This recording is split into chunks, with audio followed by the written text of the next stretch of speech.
Welcome to the Storytime Adventures for Adults video series. Today we'll be reading Part 1, John, pages 62 to 65 from Songs from the Depths by Meg Swanson. Well, this is weird, I thought as I stood looking down at myself. I remembered this day. It was only a few days after Anne's death, I whispered to myself. I was so desperate to get away, to escape what was now my sealed fate, that I'd sent a message using group chat. John, let's go camping. Riz, but it's almost finals. John, exactly. I need a break. I gotta get out of here. Rye, I know a place. Riz, I have too much studying to do. I think I'll skip this one. Nova, I don't think camping is a good idea. The headlines have been full of campers vanishing. It's creepy. Why don't we just blow off some steam at a bar? John, come Riz, we're graduating in 2 weeks, and I'm all twitchy. Let's just get out of here. Rye, I'm in. John, excellent. Rye, but you guys are going to have to follow my lead. Nova's right. There have been a lot of people going missing, and I know the trails we'll be taking. I'll keep us safe. John, Nova's with you? Nova, no, I'm texting on the group chat right here. Riz, sorry about that. I didn't see your text either. What missing campers?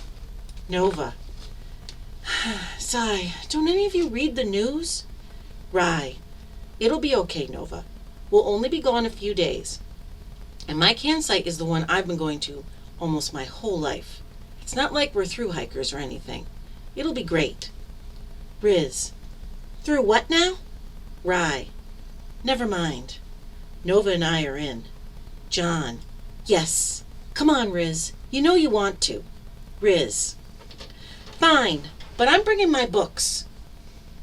I watched myself lay the phone on his chest as he closed his eyes. Don't go, I said to myself. Something terrible is happening. I heard the singing again, and my apartment whirled around me. Then I was standing in front of my first English class of college, 4 years before. Hindsight is 20/20, I muttered as I could plainly see whom I had missed those years ago. I had been looking for a seat, and thought I had found one next to a guy with shaggy black hair hanging in his face. There's some... I started to call out, but stopped short. These were just memories. No one could hear me. Hey! A voice shouted. I watched my former self stand, and suddenly see, finally, Nova. You look like you belong in a manga. Ryan laughed while I cringed at my past self. I didn't give an apology, didn't acknowledge how I almost sat on another person. I just startlingly looked at Nova's silver hair and eyes. I was a real winner. The singing became louder, and the room whirled again. Where am I now? I turned around and saw to my surprise that I was in my apartment, but this time it was empty. Well, mostly empty. There were plastic crates and empty takeout containers. I didn't even have a garbage can yet. I smiled at this memory. There was a knock at the door, and I waited for my past self to open it. Nova stood at the door. They were the last person I thought would show up. I liked Nova, but often forgot they were there. Ryan seemed to be the only one who could see Nova all the time. More loud singing. The memory tornadoed, and I was standing in a bar. Oh, God, not this one. God, this is like a Christmas carol. I have zero desire to stay here. I strode through the crowd looking for my friends.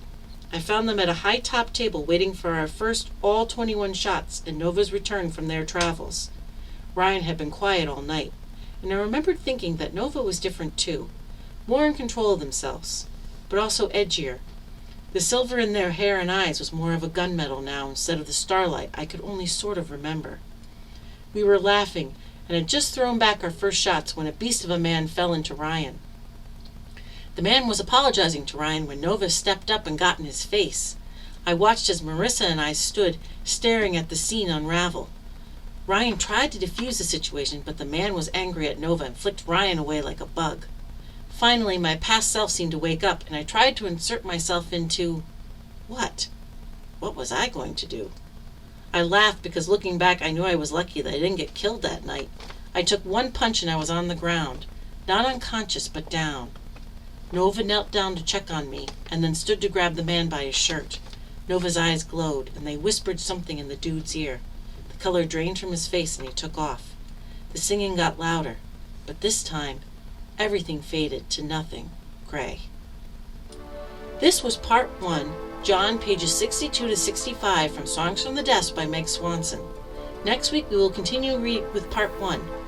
If you can't wait until then to hear how the story goes, feel free to purchase the book at www.megswanson.me.